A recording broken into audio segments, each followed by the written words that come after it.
পাড়া ফুটবলে আপনাদের সকলকে আরো একবার সাদর আমন্ত্রণ জানাবো। আমরা রয়েছি আজকে বারাসাতে এবং আমাদের এবারে কো-প্রেজেন্টেড বাই হচ্ছে লাল বাবা রাইস, এবং লাল বাবা রাইসের পক্ষ থেকে আমাদের একজন সদস্য সে বেরোবে মাক নিয়ে এবং পৌঁছে দেবে লাল বাবা রাইসের চালের বার্তা বিভিন্ন প্রান্তে। চালের গল্পে যদি খোঁজেন প্রেম, বাসন্তী সুবাসে মন হারিয়ে খোঁজেন, বিরিয়ানি হোক কিংবা সাদা ভাত, লাল বাবা বাসমতিতেই মেলে সেই স্বাদ।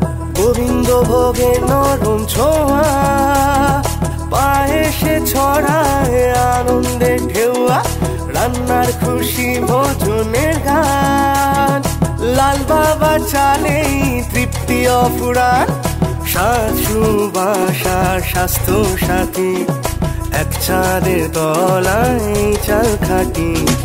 বাংলার ঘরে ঘরে প্রতিদিনকার লাল বাবা চালেই হয় আসল সংসার, বাংলার ঘরে ঘরে প্রতিদিনকার লাল বাবা চালেই হয় আসল সংসার।